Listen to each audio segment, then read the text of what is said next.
Rashmi Putcha. I am 44 years old and I'm starting with the very basics. I actually was born and raised in a very middle class, simple, conservative and traditional family. Also extremely, extremely loving. I think most of India is like that. And growing up, I was raised to be a good mother, a good wife, a good daughter-in-law. Believe it or not, it sounds almost surreal now, but there was no. While the focus was there on academics, there was no real training from home or inspiration about me ever getting to work. It was something which had never been done in my family before. Women just didn't work, and the conversation always was about why do women need to work when the men can provide them. But it was not regressive. It was, I mean, today it may sound regressive, but it also came from a place of love.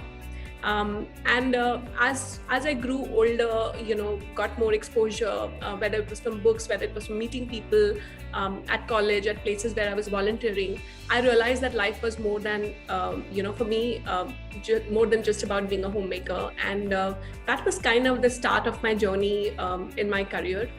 And I think a lot of influences from mom, especially when it comes to my moral compass.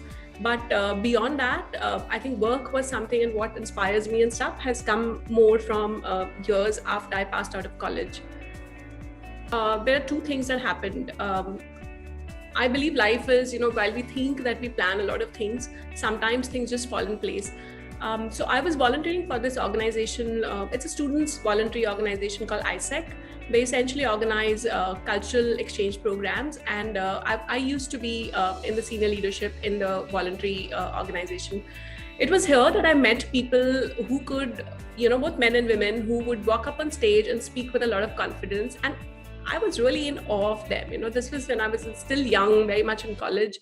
And I used to wonder that why can't I be like that? So it came from a place of awe to start off with. And then when I started talking to them, and a lot of them became friends and are friends till date, they used to talk about their dreams and their aspirations. And I think a lot of inspiration in those days came from just these stories of what people wanted to do. What also happened was, simultaneously, my youngest brother, so I have two younger brothers. My youngest one is 4 years younger to me, and he had a life-threatening, a disease, so to speak, and he was hospitalized for many, many months. And I think when, as a family, you go through something like that, I think the nuances that you may be growing up with, the baggage that we all carry with us, those things hold no meaning. So at that point of time, there were two things. One was the need for money, because we didn't have medical insurance, and we ended up spending a lot of money on my brother's illness. And then the second thing was also, I think somewhere we were all feeling a little stifled, because all around us was nothing but, negative energy and hospital bills and all of that stuff. And I think I needed to get out. And I think my parents saw that. And like I said earlier, it came from a space of, even me working, not working, came from a space of love and affection. It was never about, suppressing or believing that women can't do it. So when they saw me not being happy at home and needing to get out of the house, I think they were very, very supportive. And to answer your second question about how did I get here, I think that has been a series of ventures. This is what I'm currently doing, which is running this organization called Inaari. This is my fourth venture. So before this, there is a much longer story of first three ventures where it was about making money. And this last one has really been about making a difference. So my first three ventures, two of them were in advertising. One was in education. The family that I got married into was into education. So education was something which very spontaneously happened. Advertising was something which was really the need of the hour, So the first business actually happened because the family business was leaning on outside agencies, and the work was not really getting done. And of course, I have the Maru blood in me, So I woke up one day and I said, why are we giving away all this money to someone else? Let me do it myself, So that's how my first business happened. And we were into traditional marketing. Second business happened because I wanted to take the company into digital. So we wanted to digital marketing as well. Realized that nobody else was doing it. I mean, nobody was really teaching it because I wanted to learn. And that's how my second venture, which is Digital Marketing Training Institute, that happened in 2011. So almost 7, 8 years after my first one. And then and that was addictive. So once I understood digital, I was addicted. It was a different adrenaline rush. This was real advertising, and this was real stuff that was happening. So 2013, I started another venture with one of my investors in the DMTI, in the training company, and we started this agency called Liquid Asia. Now, very honestly, in those days, it was about just doing something, seeing an opportunity and doing it well. All three ventures went on to be quite successful. Yeah, I mean, honestly, there was no big aspiration, or there was no big, dream there other than just making money. I'll be very, very candid. It was like most of the businesses that are out there, what is the, there's this opportunity and there's this whole pie available, and what share of it can I have? That was the agenda, really. I really believe that all of us who come onto this planet, in this universe, come with a purpose. Ikigai is a word that has been thrown around all around, and we've all heard it, right? It's what gives you purpose. And at 40, 41, I had it all, really. I could, if you could just sit down and make a list of things that you'd want, from a child to a happy family to a dog in the house to a successful career, travel, all of these I could tick. But somewhere inside me, there was something which was missing. And I wasn't sure what it was, but I used to read about all these people who are doing these fantastic things, which make them truly happy. And somewhere I could just not connect, because I was wondering, okay, I'm doing everything that I like, and why is it that I don't wake up just dreaming of it? Why am I not content? There was something which was definitely amiss. So in 2019, I finally actually quit from both my ventures, and I said, and this was at the peak of both the companies, and I just quit from operations, and I said that, okay, I can't do this anymore, because I know that something bigger is meant to happen, and unless I quit and move on from here, I know I'll not be able to figure what next. So I actually quit, and this was very close to when COVID happened. And unfortunately, when COVID happened, there was silence, right? I was not in this hustle of figuring out what next, but was actually staying in the present moment, actually thinking, actually just being. And I think that's what led to, my, deeper conversations with myself and understanding of what I really wanted to do. Um, I always knew it would have to do with something, with women. I just wasn't sure what. And then the pieces connected. Health was something that was being talked about. I had been reading, I had been learning all these years about health from a personal health, because of my personal health reasons. And somehow these dots connected, and Inaari was born. And just for those who don't know what Inaari is, essentially it's a women's health platform which helps women, heal and manage their hormones using natural methods. So, our body is actually capable of healing itself. Human beings, we've almost forgotten the superpower that we have within ourselves. And if you just, I'll give you a very small example. This is the month of April, and in almost all religions around the world, you'll see people are fasting, right? Whether, like, you name it, and there's fasting. And of course, today's day and age, we don't know why. People just do it mostly for religious reasons, and nothing against that. But what does fasting, for instance, do to your body, right? And I'll be very quick about this. But when you don't have anything but water for 24 hours, it resets your gut. When at 17 hours of just water fasting, there's something called autophagy. Autophagy literally means eating oneself, right? So the body starts eating its own cell to gain energy. So autophagy kicks in, right? So what the body does is it eats the most weakest and the toxic most cell inside the body, right? At so depending on how many hours and what is the goal of your fasting, you can heal your muscular injuries. At 72 hours of water fasting, stem cells are released in the body. So it's miraculous, right? This is one of the ways. So fasting is one of the ways to naturally heal your body. Beyond that, and I think for women, this is extremely important, the menstrual cycle, right? Everyone knows of the menstrual phase, everyone knows of ovulation, but a woman has a 28 days on an average a menstrual cycle, right? And that consists of 4 phases. Now, unlike men who have a 24 hours hormone cycle, women's hormone cycles are aligned to their menstrual cycle. Our needs for nutrition, for exercise, for sleep, everything is aligned to each of these phases. So when a woman starts just eating as per the phase that she is in, instead of just blindly copying, a system of a 24 hours routine, she starts actually kind of healing herself. Or rather, let's put it the other way down. If we don't understand it, and if we don't really follow, a system of eating which is aligned to our menstrual phases, what happens is women inadvertently push themselves into hormonal imbalance. And Elsa, believe this or not, 1 in 5 women in India have PCOS, and 80% plus women globally have hormonal imbalance.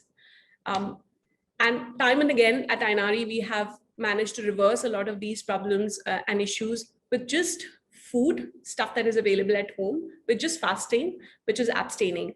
So Inaari, when I started Inaari, it was with the purpose of bringing this knowledge to women and saying that you don't need any doctors, you don't need anything out from the world. All you need to do is just follow this regime and you can help heal yourself.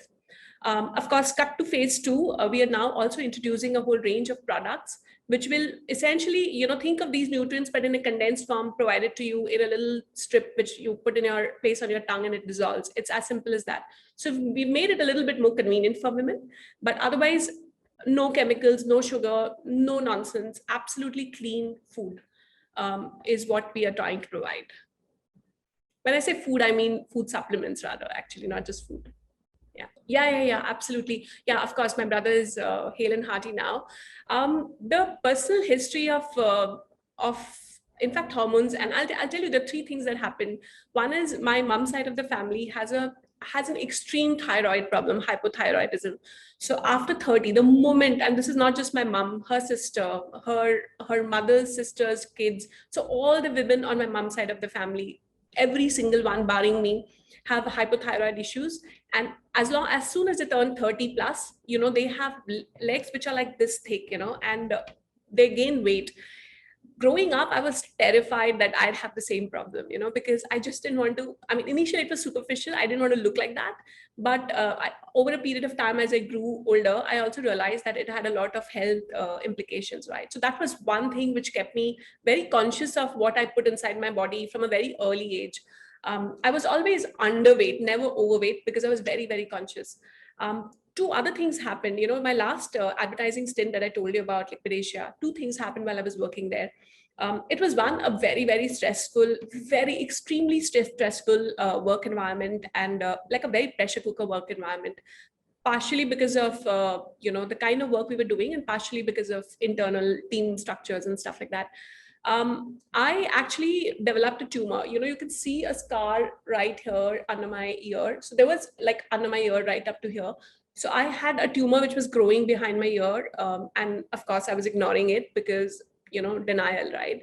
And eventually I had gone to the doctor for something. And when he saw that, he asked me to get a biopsy done. It turned out to be non-malignant, fortunately, but I had to undergo a surgery to get it removed. And when they went in, they realized that there were smaller tumors which were growing inside the body as well. That was a huge wake-up call for me, because I realized that all the stress and everything that I was doing was eventually going to lead to something really, really bad. This was the second scare. And then the third scare was me not being able to speak at all for a full month. So I had gone to the doctor. I asked them what happened. I just woke up one morning not being able to speak. This was in 2015. And when I went to the doctor, they asked me what I did. And I told them, my profession. And believe this or not, the doctor said, maybe you speak a lot, and maybe you have damaged your vocal cords. And that did not sound right. It's not like you have a quota for speaking, and then suddenly the quota gets over and you can't speak anymore, right? But they gave me medicines. They asked me to go on complete full basically rest where I can't speak. So I was and anyway I couldn't speak, so I was using a text to speech app. So and initially for the first 4 or 5 days it was kind of funny, but then I realized that I could just not speak, and it was a very scary experience. After a month, I went to, somebody recommended a speech therapist. I went to meet her at Hinduja.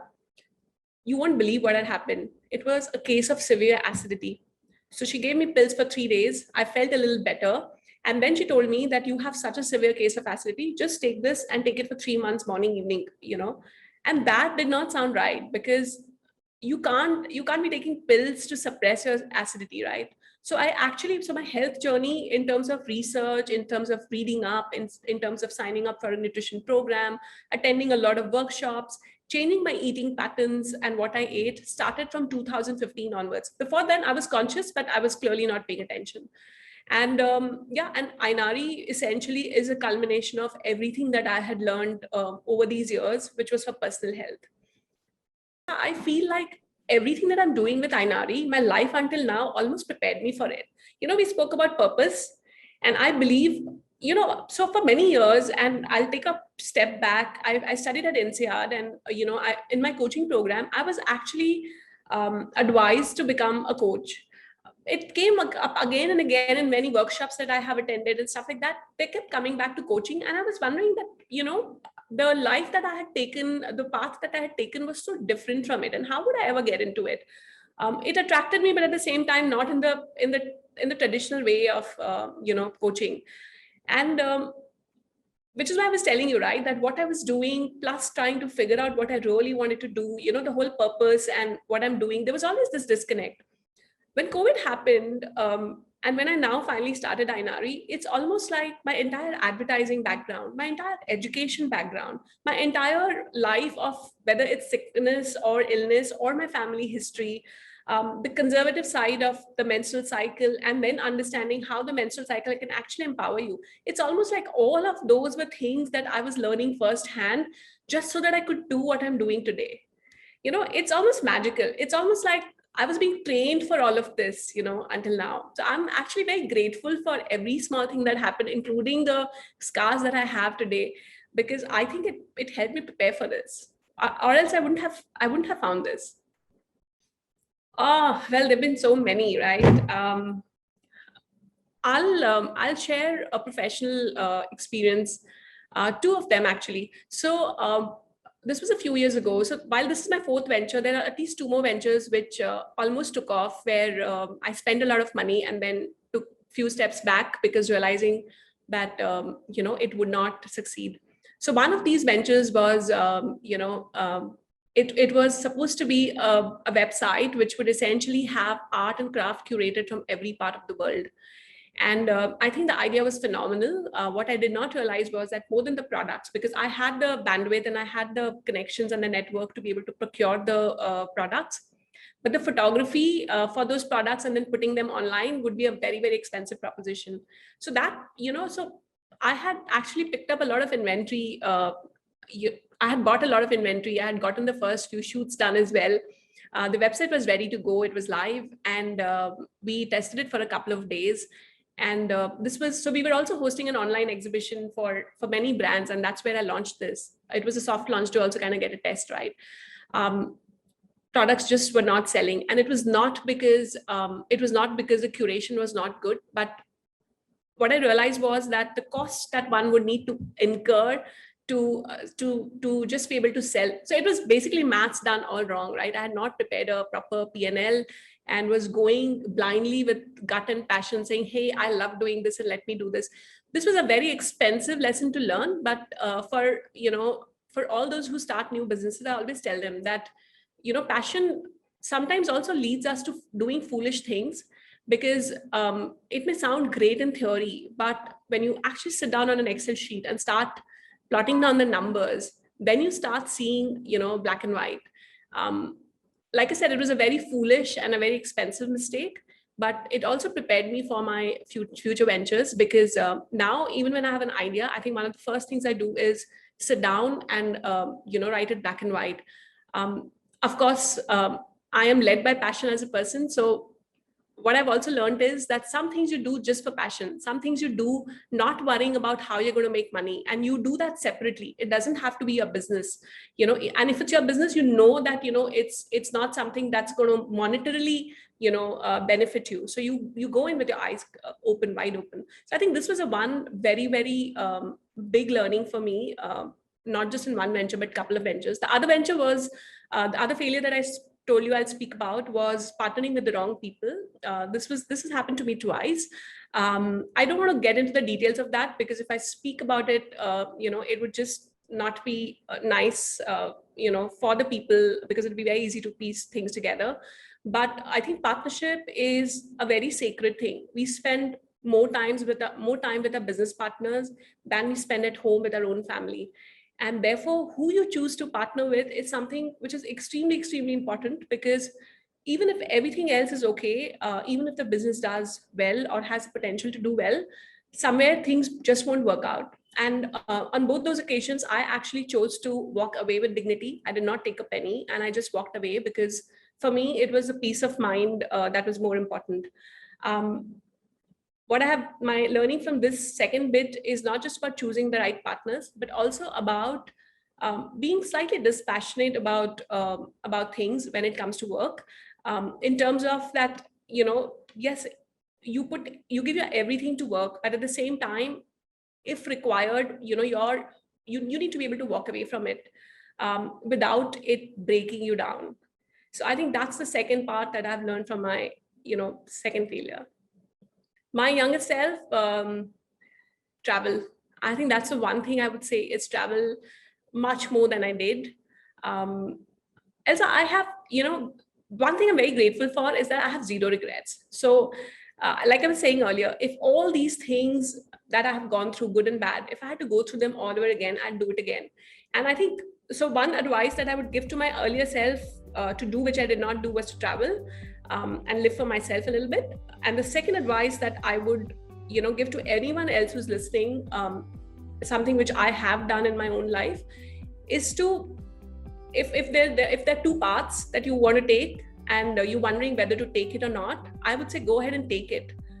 If you have to, of course, weigh the risk, but go ahead and take it. Because when you look back, even if you mess up, even if you have to retrace your steps and go on to another path, you will know that you have tried it.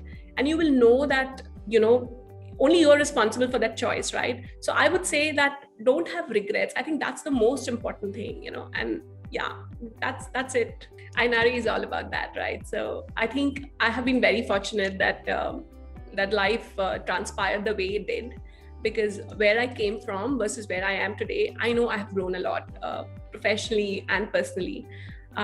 Like I said, I come from a very simple family, and I keep hearing people saying that I don't have the choice, but I think we always have a choice. And so I try and lead by example in some ways. It sounds very pompous and arrogant to say it, but one of the reasons I'm very open about sharing my life story and my personal story is because I'm hoping that even if it inspires one person to say that, okay, my environment may not be conducive of this, but I'm still making that choice. And making the choice doesn't mean fighting people. It means taking people along and moving forward. So that's one thing. And in my own life, how am I paying it forward? I think Inaari is truly, for me, paying it forward.